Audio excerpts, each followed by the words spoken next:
suffered a really traumatic labor that went for 3 days, and there was a big fiasco that happened. And I went from being an incredible athlete to being an invalid. I ended up with 7 surgeries by 2005, and wrong diagnosis after wrong diagnosis. Could not sit for more than a minute without, I was on so many pain medications. I was on 7 different narcotics in a morphine clinical trial. And then finally somebody sent me to somebody who knew what they were doing in San Francisco, and they diagnosed me with pudendal nerve entrapment, which was very, very rare. Found that my nerves were crushed in 7 places on my left side, 5 on my right side. I was suicidal. I was always very positive. I was suicidal at that point. They told me that statistically the suicide rate for somebody with that was over 68%. And I kept hearing, you know, she just kill yourself, just kill yourself. And I couldn't even pick up my son.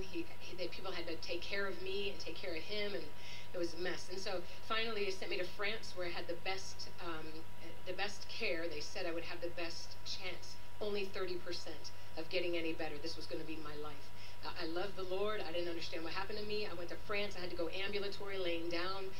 In France, they did something. They botched the end of the surgery. They used some glue to sew me up instead of stitching me, because they thought it would give me a better chance. And I bled to death on the operating table. I died. And I said, good riddance to that. I don't even want to be. I was up on the ceiling. I did not go to heaven. I was up on the ceiling, like in the operating room, looking down, and nobody spoke English, and they're all freaking out. And I could see they're crying, and they're like, oh, you know, because I died, and then, like, I'm American, they're going to get in trouble. And so they're all, yeah. So anyway, I'm watching, and I'm thinking, God, I'm going home. This is so awesome, because that body down there, I can't stand that thing. It's so painful. And so I'm just up there, and I'm watching this craziness down there. And the Lord just came on me, and he came down, and he started talking. I was like, oh, I just felt like I needed to just fall on the ground, but I was up here, and I couldn't fall down because I had no body. I was just up there, you know, and it was crazy.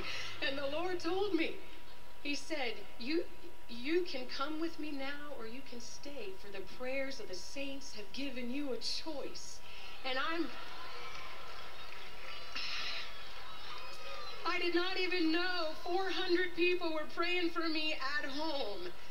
And in that moment, I was like, what do you mean I have a choice? You always think that you're going to be so incredibly saying something your whole life in front of God. And I just said, what? I was so unintelligent. What? And he said it again, same thing. So the bottom line is, he showed me my son. My son was 5. And he's so cute. And it wasn't a picture, and it wasn't a video. My son was right there, and I knew. He said, you can go with me now, or there's much work for you to do. I knew if I left, my son would not know God, because people would be angry. And so I made a choice. I didn't say anything, and the Lord sent me back, told me a bunch of other stuff, sent me back, and it was horrible. For the next, I had 2 more surgeries in 2 days to save my life. It took me over a month to get home. I was completely bedridden. It took 3 years for nerve regeneration. I ended up with 13 surgeries in 14 years.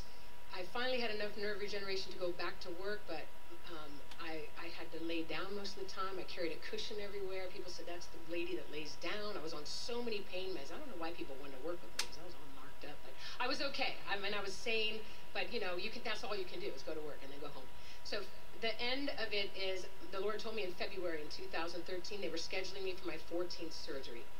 And I was undone. I was like, God, you know, I'm just pray for people. That's what I do. And it caused me to be an intercessor.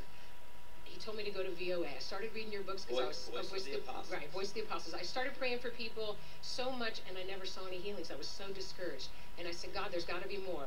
And I found you. And I started reading your books, started reading Bill's books, and I was like, whoa, I am doing the wrong stuff. And the Lord said, go to Voice of the Apostles. And I said, I can't fly, God. I can't sit. I can't sit for more than 2 minutes. I can't fly. He said, go, you'll be blessed. And I was like, oh, gosh, I called my best friend. I got to go to Florida. She goes, you can't fly? I go, I know, but God told me. So somehow I took a bunch of narcotics, and we got on the plane, and I went. And it was hell, but I made it. We get to the Voice of the Apostles the last day. I was fed. It was amazing. I was knocked out by God's power on the floor. I spent more time on the floor at Voice of the Apostles than anywhere in my life. At the last day, the last 2 hours of the conference, some man came down. Richard Holcomb, who's the guy who gave me the prophetic word, test me now, test me now, test me now. My Texas friend. Unbelievable. He was going to the bathroom. Richard was going to the bathroom, and the Holy Spirit said, see that lady? Go over there. And I was on my knees, which is ironically the best place for me for 14 years. It was the only comfortable place for me, on my knees. So I was on my knees, and I was worshiping. I was sitting on a cushion, you know, leaning back like that, and Richard comes over and asks me what my problem is. And I give him the 1 minute, and I have no faith to be healed, because now I've been prayed for by everybody. And I'm like, God, if you wanted to heal me, you would have healed me. I was like listening to all this stuff in my head, like that God needs to use me like this because I'm stubborn, I'm this, I'm that, whatever. And Richard goes, no. And he touches me, and the power of God falls on me, and I fly backwards, and I'm on the floor again. I'm like, man, I'm getting used to this. This is pretty good. But then I get up, and I'm the same. He went to the bathroom. He went to the bathroom. He leaves me. And my friends are all there like, are you healed? Are you healed? And I'm like, no, it's okay. I'm good. I'm really good. I'm good. But you weren't healed. Wasn't healed. And then I'm worshiping. You're doing testimonies. I'm just like, it's all good. Richard comes out of the bathroom. And he goes, hey, how are you? I go, Richard. I'm reading his name. It's okay. I'm okay. He goes, no. And he's got this southern thing going on. He goes, God healed me. He healed my wife. He healed my son. Now he's going to heal you. And I was like, oh, okay. I never heard anybody talk with that kind of authority. I was like, okay, I will do. And I'm not in my chair. I'm supposed to be occupied on the floor on my knees. And he sits in my chair. He goes, all right then. And he grabs my face. And he just starts reading my laundry, things wrong with my body. My husband didn't even know because I quit talking about my ills and all my stuff. And then he starts telling me all the vows I've taken, agreeing with the enemy and agreeing with the spirit of suicide and agreeing with this and agreeing with that. And I'm like, Spirit of God's all over me. I'm like, oh, my best friend's like, who is this guy? Who is this? Is this an angel? I don't know. You know, she's freaking out. And I'm like, she's in my ear. And I'm like trying to hear her. And I'm like, oh.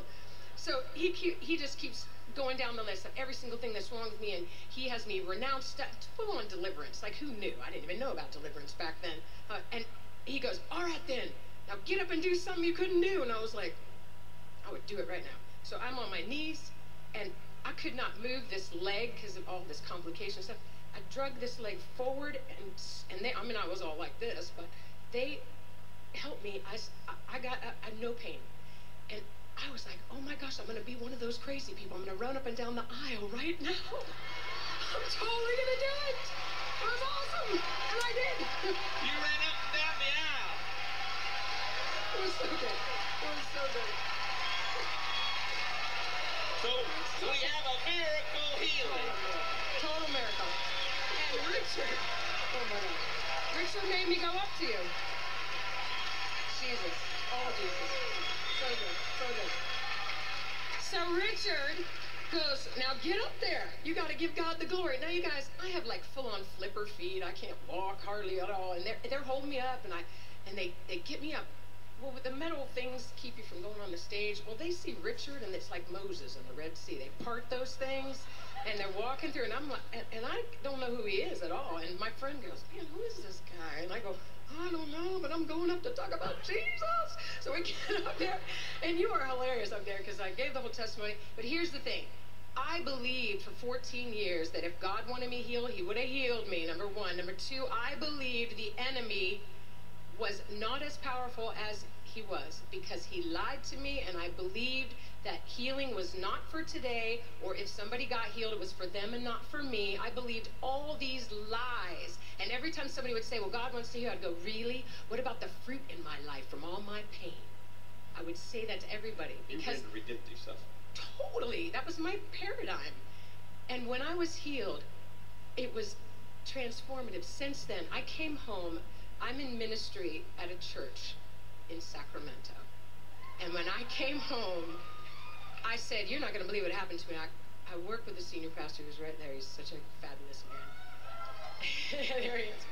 And I went in his office and shut the door. I go, dude, I got to tell you something. He goes, how was the conference? I go, well, I have to tell you what happened to me.